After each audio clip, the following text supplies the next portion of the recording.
जय गुरु जी संगत जी। संगत जी, गुरु जी की डिवाइन कॉल सत्संग प्लेटफॉर्म में आप सभी गुरु परिवार का हार्दिक स्वागत है। संगत जी, आज का जो सत्संग हम शेयर करने जा रहे हैं वो गगनदीप कौर आंटी का है। ये बहुत प्यारा, बहुत ब्लेसिंगफुल सत्संग है। मेरी विनती है आप सभी गुरु परिवार से कि सत्संग को आप अंत तक सुनिएगा, ध्यान से सुनिएगा, पूरा सुनिएगा। आज ज़्यादा समय व्यतीत ना करते हुए हम सीधे गुरुजी महाराज के सत्संग की ओर चलेंगे और गुरुजी का वर्णन सुनेंगे कि कैसे गुरुजी अपनी संगत का कल्याण करते हैं। इससे पहले मैं ये ज़रूर कहना चाहूँगी कि अगर आप भी अपने अनुभव साझा करना चाहते हैं तो हिंदी में साफ राइटिंग में आप अपना सत्संग लिखकर हमारी जीमेल आईडी पर सेंड ज़रूर कर दीजिएगा। हमारी जीमेल आईडी का लिंक आपको डिस्क्रिप्शन बॉक्स में मिलेगा। और सत्संग पसंद आए तो लाइक कीजिए, चैनल को सब्सक्राइब कीजिए, वीडियो को शेयर ज़रूर कर दीजिएगा और बेल आइकन दबाना बिल्कुल नहीं भूलिएगा। जब भी कोई लेटेस्ट सत्संग आएगा उसका नोटिफिकेशन आपके पास आएगा। तो चलते हैं गगनदीप कौर आंटी के सत्संग की ओर। सत्संग शुरू करने से पहले करते हैं गुरु जी का मंत्र जाप। ओम नमः शिवाय, शिव जी सदा सहाय। ओम नमः शिवाय, गुरु जी सदा सहाय। जय गुरु जी संगत जी। संगत जी, सबसे पहले मैं परम पूजनीय गुरु जी महाराज के चरणों में कोटि कोटि नमन करती हूँ। सारी संगत जी को जय गुरु जी बोलती हूँ। अनंतम अनंतम शुक्राना मेरे गुरु जी महाराज का कि उनकी असीम कृपा देखिए मुझ पे, मेरे परिवार पे और तमाम संगतों पर हो रही है। संगत जी, कोई अगर मुझसे कहता है कि क्या आपने ईश्वर को देखा है, क्या आपने परमात्मा को महसूस किया है, तो बिल्कुल संगत जी, मेरे लाइफ में ऐसे ऐसे मिरेकल हुए हैं, ऐसे ऐसे चमत्कार हुए हैं कि मैं उन सभी चीज़ों को महसूस कर सकती हूँ और ये कह सकती हूँ कि मैंने ईश्वर को अपनी आँखों से देखा है, अपने जीवन में हुए चमत्कारों को महसूस किया है, अपने जीवन में बदलाव महसूस किए हैं संगत जी, और आज भी हम कर रहे हैं।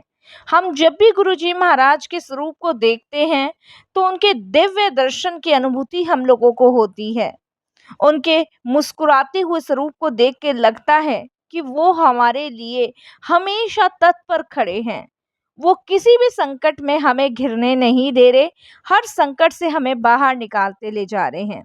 तो मैं बहुत बहुत शुक्राना करती हूँ अपने गुरु पिता का कि उनकी असीम कृपा से आज मुझे ये सौभाग्य मिला कि मैं उनका वर्णन कर पा रही हूँ। तो शुक्राना गुरुजी, बहुत बहुत शुक्राना। संगत जी, मैं गुरुजी और बड़े मंदिर से नई नई जुड़ी थी, पर यकीन कीजिए कि मुझे ऐसा महसूस होता था जैसे कि मैं कभी जगह से दूर थी ही नहीं और मैंने हमेशा से गुरुजी को जाना है। कभी लगा ही नहीं कि मैं गुरुजी को जानती ही नहीं हूँ या गुरुजी के दरबार में मैं पहली बार आई हूँ। मुझे हमेशा ये महसूस होता था कि मैं इस जगह से पहले से ही जान पहचान में हूँ और गुरुजी महाराज के साथ मेरा रिश्ता बहुत पुराना है, ये मुझे प्रतीत होता था संगत जी। बड़े मंदिर में गुरुजी के पास आने से पहले मैं एक सामान्य इंसान थी जिसकी ख्वाहिशें रोटी, कपड़ा और मकान तक सीमित नहीं थी। दुनियावी दौड़ में लगी हुई थी, जैसे संगत जी हम सभी जानते हैं। रोजमर्रा की जिंदगी में हम इतने व्यस्त हो गए हैं, इतने भागदौड़ की जिंदगी में व्यस्त हो गए हैं कि हमें ये पता ही नहीं है कि हमारा जो समय है वो व्यर्थ जा रहा है, बिना गुरु के, बिना ईश्वर के, बिना परमात्मा के।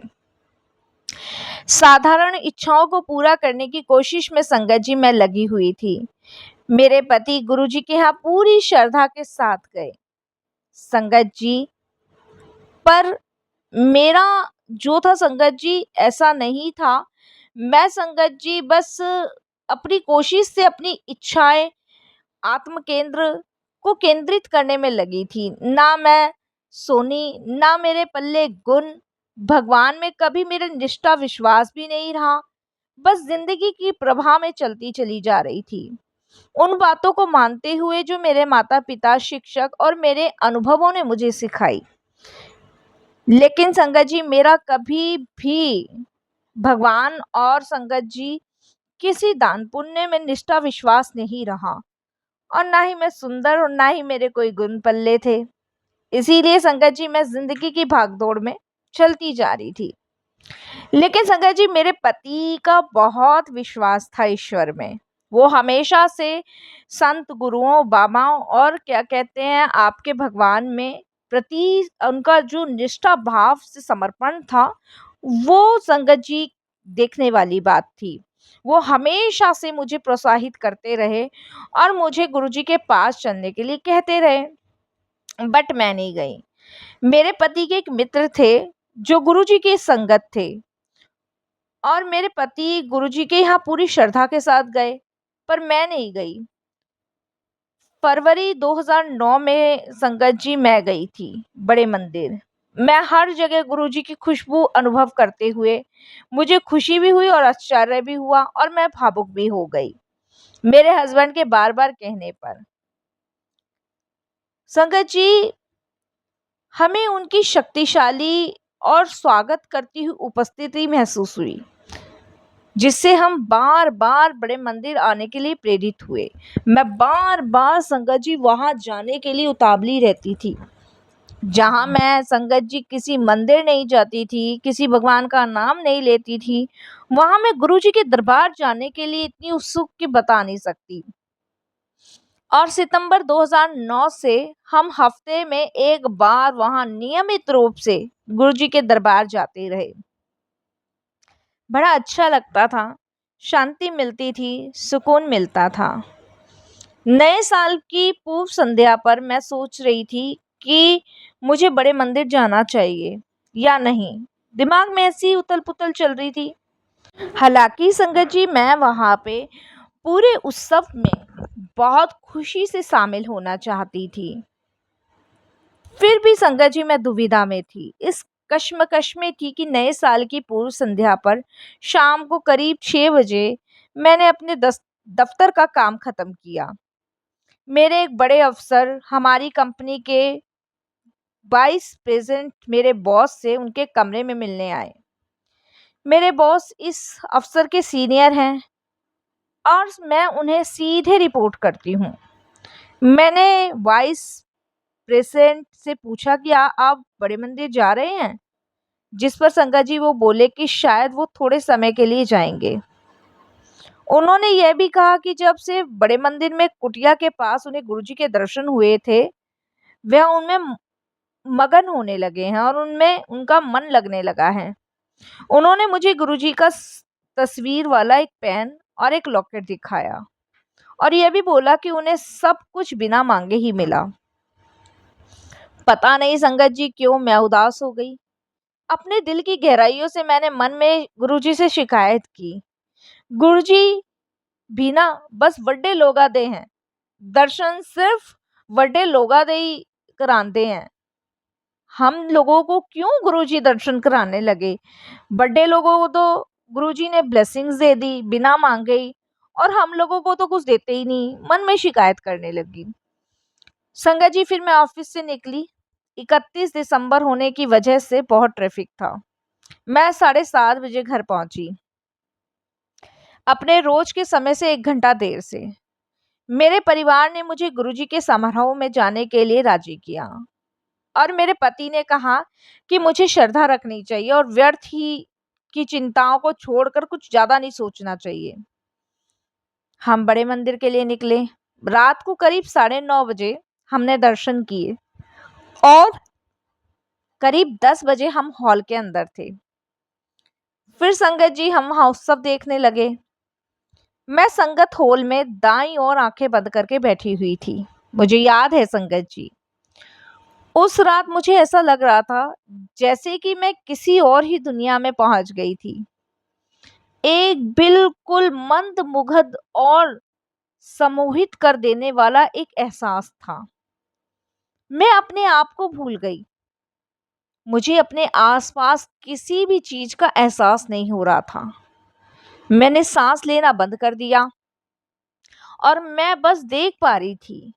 जब मैंने गुरुजी की यथार्थ आकार की तस्वीर और देखा, तो मुझे ऐसा लगा जैसे वो मुझसे कुछ कह रहे हैं और मुझे देखकर मुस्कुरा रहे हैं।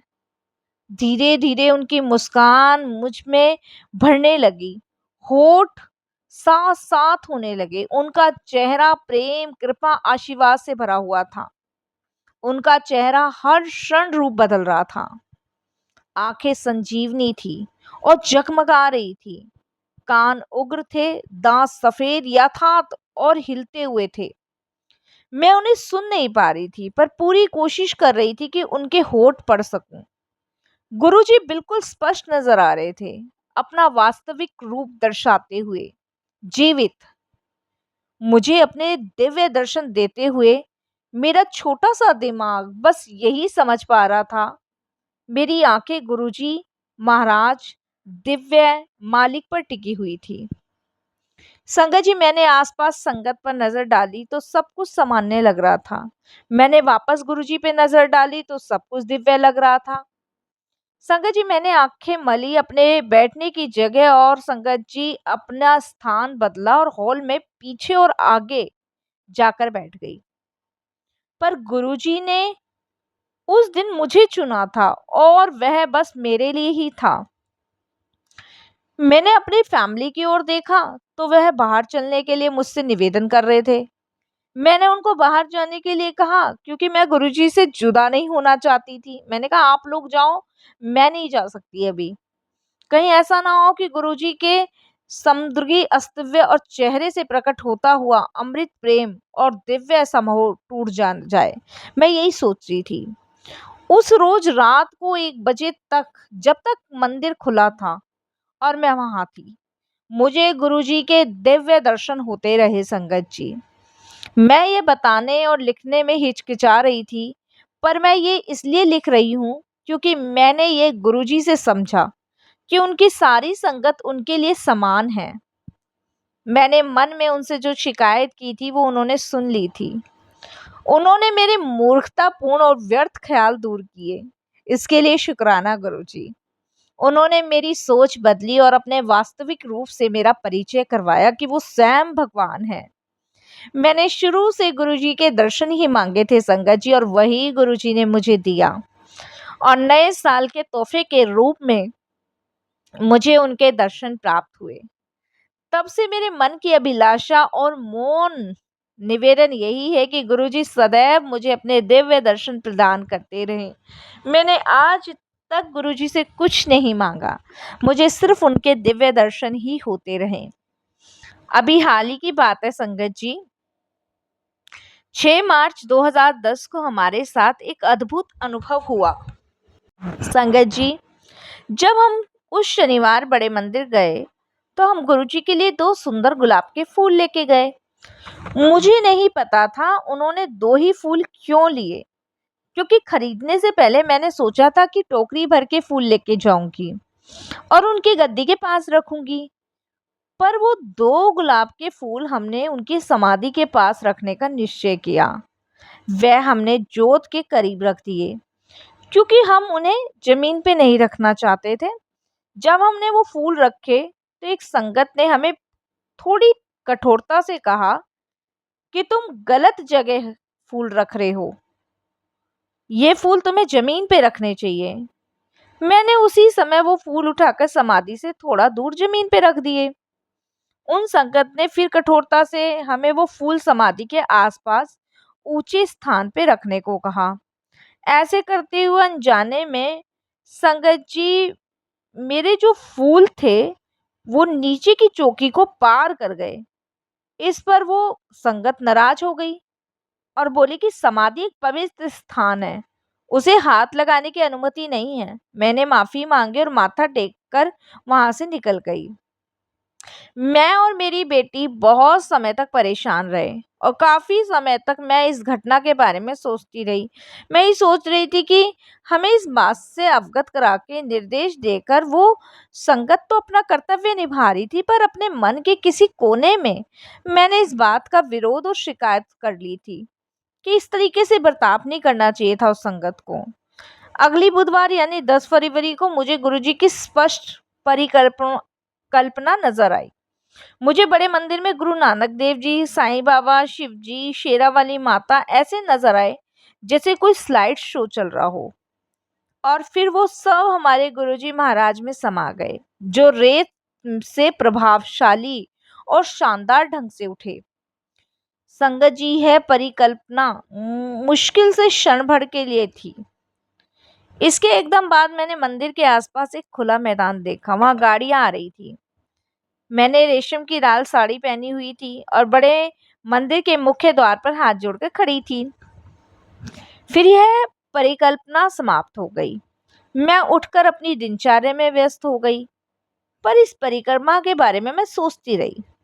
मुझे समझ आया कि जो खाली मैदान मैंने देखा था वो बड़े मंदिर की पार्किंग थी और मेरे लिए गुरुजी का संदेश एकदम स्पष्ट था। मुझे वहां वो लाल साड़ी जो मेरे पास थी पहनकर जानी थी। संगत जी, वो साड़ी मैंने 1 महीने से इस्त्री करके तैयार रखी थी, पर उसे दफ्तर पहन के जाने का किसी न किसी कारणवश समय नहीं मिल रहा था। मुझे यकीन नहीं था कि इतने कम समय में उस दिन बड़े मंदिर जा पाऊंगी या नहीं, पर गुरुजी की इच्छा मेरे लिए हुक्म था। फिर मैंने सोचा, क्या मुझे उसी समय सुबह को जाना चाहिए, शाम को? मुझे दफ्तर में अपने बचे हुए काम भी याद आए और मैंने पहले दफ्तर जाकर निश्चय किया और वही लाल साड़ी पहनकर मैं पहले दफ्तर गई। 12:30 बजे तक मेरा काम खत्म ही हुआ था। मेरे बॉस दफ्तर में नहीं थे और मैं नोएडा से बड़े मंदिर के लिए संगत जी निकल पड़ी। बड़े मंदिर पहुंचते ही मैंने देखा कि समाधि के स्थान पर हलचल थी। समाधि की अच्छे से सफाई हो रही थी और उसकी छत को पानी से धोया जा रहा था। मुझे पता चला कि बुधवार का दिन समाधि की सफाई करने का होता है और कहने की जरूरत नहीं थी कि मैंने भी समाधि सेवा में हिस्सा लिया और ऐसा करने में गुरुजी महाराज की समाधि को जी भर के छुआ। मुझे एहसास हुआ कि मेरे दिव्य गुरुजी तीनों लोक के स्वर्गज्ञानी मालिक, सबको नजराना देने वाले सबसे बड़े दाता। मुझे उनकी समाधि छूने का सबसे पावन नजारा दिया गया। मुझे उनके मंदिर के खुले और बिना किसी रोक टोक के दर्शन भी मिले। मैन हॉल में उनके स्वरूप के, शिव मूर्ति के, उनके कमरे के, उनकी कुटिया के और बाकी सब स्थानों के, जो भी मैं अपनी आंखों से देखकर अपने हृदय में सदा के लिए समाना चाहती थी, 2 घंटे तक सब कुछ छूती रही, उनका आनंद उठाती रही, परम नंद में मगन होके अपने ऑफिस और घर वापस आ गई। बाद में मुझे पता चला कि शिवरात्रि के समारोह के उपलक्ष्य में उस दिन यह खास सेवा थी। अगर गुरुजी महाराज मेरा मार्गदर्शन नहीं करते तो मुझे कभी पता भी नहीं चलता कि बुधवार के दिन समाधि सेवा होती है। मैं कभी वहां नहीं जाती और मुझे ऐसा बहुमूल्य अनुभव प्राप्त नहीं होता। इससे मुझे यह पता चला कि गुरुजी सब जानते हैं, सब कुछ उन्हें पता है। बड़ी चिंताएं और संगत जी छोटी चिंताएं, हमारी भोली भाली शिकायतें, सब कुछ उन तक पहुंचती है। गुरुजी हमारा हृदय और अंतरात्मा छू लेते हैं। हृदय से निकला हुआ एक निर्मल भोला भाव, ख्याल ही काफी है गुरुजी के लिए, उन्हें छूने के लिए। वे हमें अंदरूनी तौर पर तृप्त कर देते हैं और हमें ठीक कर देते हैं और हमारी अंतरात्मा उनकी ही प्रतिबंध बन जाती है। इसके लिए भी गुरुजी का बहुत बहुत शुक्राना, अनंतम शुक्राना। संगत जी, गुरुजी ने मेरे जेठ को भी बचाया। 5 ही महीने में मैं गुरुजी की पूरी तरह दीवानी हो गई थी, पर मेरे साथ जब ये घटना घटी तब तक मैंने अपने ससुराल वालों को गुरुजी के बारे में नहीं बताया था। हालांकि मेरे ससुराल वाले हमारे घर के आसपास ही रहते हैं। दफ्तर में व्यस्त रहने की वजह से मैं अक्सर उनसे नहीं मिल पाती। संगत जी, महीने में एक बार मैं उनके यहाँ जाती हूँ और बाकी समय अपनों हमारी फोन पे बात होती है। मेरे ससुराल में परिवार में 4 सदस्य हैं, मेरे जेठ, देवर, भाभी, सास और मेरा मायका और ससुराल। संगत जी, सब बहुत ही श्रद्धालु सिख हैं। हमने उनसे सब अभी तक गुरुजी के बारे में बात नहीं की थी और हमें सही समय का इंतजार था। मेरे जेठ ने शादी नहीं की थी और अमेरिका से आने के बाद वो एक, संगत जी, साधु संत का जीवन व्यतीत कर रहे थे। उन्हें कई बीमारियां हैं, जैसे डायबिटीज के मरीज हैं, उनकी आंखों से कम दिखता है क्योंकि 4 बार उनकी आंखों का लेजर ऑपरेशन हो चुका है। दाई टांग बुरी हालत में संगत जी होने की वजह से ठीक से चल भी नहीं पाते। मेरे जेठ का कमरा घर की सीढ़ियों के बगल में है और वेस्टर्न स्टाइल बाथरूम के पास है। अक्सर वो रात को शौचालय का इस्तेमाल करने के लिए उठते हैं। ये सब मैं पृष्ठभूमि के तौर पे हालात का वर्णन करने के लिए बता रही हूँ। संगत जी, 29 मार्च 2010 को मुझे गुरुजी की एक कल्पना, एक ड्रीम दिखा। गुरुजी ने एक अत्यंत शानदार पीले रंग का चोला पहना हुआ है और अपने अनोखे अंदाज में मेरे ससुराल के घर की सीढ़ियों पर चढ़कर ऊपर आ रहे हैं। हमारे अलावा घर में और कोई नहीं था। संगत जी, ऐसी जगह पर गुरुजी को अचानक आए देखकर मैं खुश और हैरान भी हुई। चढ़ने के लिए अभी गुरुजी को 4 सीढ़ियां बाकी थी कि गुरुजी अंतर्ध्यान हो गए। मैं उन्हें ढूंढने के लिए संगत जी अचानक से गुरुजी के पास आई। वैसे भी वो अंतर्ध्यान हो गए थे। मैंने उन्हें बहुत ढूंढा, वो नहीं दिखे। मैंने सीढ़ियों से नीचे देखा। सीढ़ियों के तले पर मुझे एक कमरा नजर आया जिसमें भारी सा पर्दा लगा हुआ था। मैं अचंभित हो गई। फिर मैंने सारी संगत अपने सारे दृश्य बदलते हुए देखे। अब मेरा घर था। गुरुजी काले चोले में मेरे सामने थे, मुस्कुरा रहे थे। मुझे उनके ऐसे 3 स्नैपशॉट दर्शन हुए और फिर भी उनकी संगत जी परिकल्पना गायब होने लगी। मैंने परिवार को यह सब बताया पर किसी को भी सपने का मतलब समझ नहीं आया। 6 दिन बाद मैं सुबह 3 बजे उठ गई और मुझे दोबारा नींद नहीं आ रही थी। आदत अनुसार मैं 4 बजे बिस्तर से उठी। मैंने स्नान किया और अपनी दिनचर्या के लिए तैयार हो गई। मैंने गुरुजी महाराज गुरु नानक देव जी के आगे माथा टेका, दिया जलाया, पूजा की। उस दिन मेरा मिजाज बहुत अजीब था। अपने गुरुओं के आगे मैं बहुत मांगे रख रही थी। मैंने प्रार्थना की, गुरुजी आप तो सर्वगुण संपन्न, सर्वशक्तिमान हो, मन की सब बातें जानते हो। मैं इंसान हूँ और आपकी हर रोज पूजा करती हूँ। जब आप मेरे मन में बैठे हो तो सब जानते होंगे। आप में शक्ति है तो मेरे मन की हर इच्छा पूरी कर दीजिए। इससे पहले मैंने कभी प्रार्थना में कुछ मांग नहीं की। मैं अशांत थी। मैंने क्यों उनसे यह मांगा और क्यों मैंने इन शब्दों का प्रयोग किया, मैं अपने आप को भी नहीं समझा पा रही थी। पर अब जो भी हो, ये शब्द तो मुंह से निकल चुके थे। माथा टेक कर अभी मैंने एक कदम के ही पीछे रखा था कि मेरा मोबाइल बजा। संगत जी, जब मेरा फोन बजा, बिना कुछ सोचे मैंने फोन उठाया। मेरी बड़ी भाभी फोन पर थी और बोली कि मेरे जेठ चौथी तीव्र ढलान सीढ़ियों से गिर गए। सीढ़ियों पे लगे हुए लोहे की ग्रिल में वह पकड़ नहीं पाए। सीढ़ियों के तले पर उन्हें सदमे की हालत में मिले थे। उनके घुटने में खून बह रहा है और सीढ़ियों के तले के पास वाले कमरे में उन्हें ले जाया गया है। मेरे देवर घर पर अकेले थे और उन्हें समझ नहीं आ रहा था कि वो क्या करे क्या नहीं करे। भाभी ने मुझे मेरे पति को वहां आने को कहा। मेरे पति और मैं फौरन निकल पड़े। संगत जी, वो सीढ़ी और वो कमरा संगत जी मैंने ड्रीम में देखा था। संगत जी, ये बात उस तरीके से थी जैसे गुरुजी ने मुझे सब कुछ दिखा दिया। स्वाभाविक सी बात है, घर में सब परेशान थे। वे मेरे जेठ को तुरंत डॉक्टर के पास ले जाना चाहते थे पर मेरे जेठ ने मना कर दिया। मैंने उन्हें सुबह 5:30 बजे फ़ोन करके मेरे जेठ को गर्म पानी देने का सेक करने को कहा क्योंकि उनका कंधा सूज गया था और मैंने अपने परिवार वालों को उन्हें डॉक्टर के पास ले जाने के लिए भी मनाने को कहा। उन्हें सिर पर, कान के पीछे 3-4 घाव हो गए थे और घुटने पर चोट आई थी। वह दर्द में थे पर आराम से सो रहे थे। अगले दिन 6 तारीख को शाम को वो डॉक्टर के पास गए। एक्सरे से पता चला कि उन्हें कंधे और दाईं पसली पर हेयर लाइन क्रैक था। डॉक्टर्स ने कहा कि प्लास्टर की कोई ज़रूरत नहीं थी और उनसे भी ज़रूरी बात, सिर पर चोट नहीं लगी। और अगले दिन जब डॉक्टर ने उनकी जांच की तो सिर के पीछे चोटें ठीक हो चुकी थी। उन्हें दर्दनाशक गोलियां और कैल्शियम लेने के लिए कहा गया। ऐसे कैसे संभव था कि एक बूढ़ा और बीमार व्यक्ति थोड़े भारी वजन का 14 सीढ़ियों से नीचे गिरा। उसका सिर सीढ़ियों पर कई बार लगा पर उसे कोई बड़ी चोट नहीं आई। यह सब गुरुजी की कृपा से हुआ और मेरे सपने का यही मतलब था। सबसे दयालु और सदैव दानी गुरुजी महाराज उन सीढ़ियों पर चढ़े थे। अपने दिव्य चरण कमलों के महज एक छुआन से उन्होंने एक जानलेवा घटना रोक दी।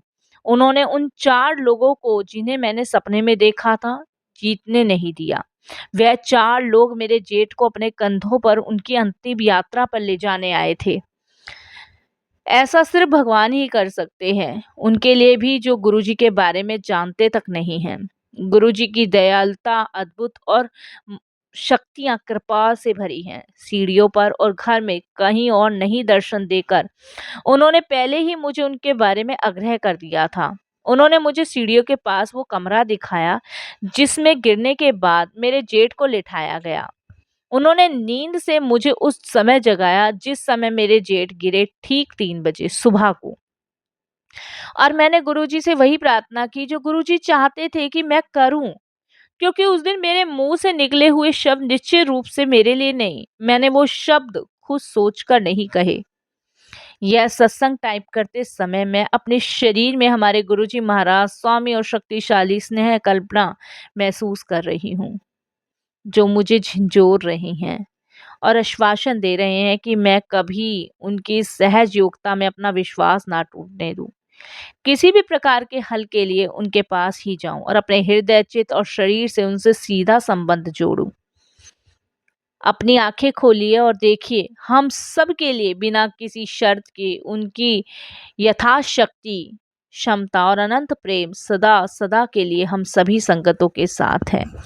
बहुत बहुत शुक्राना गुरुजी, ये कृपा और ये ब्लेसिंग्स देने के लिए।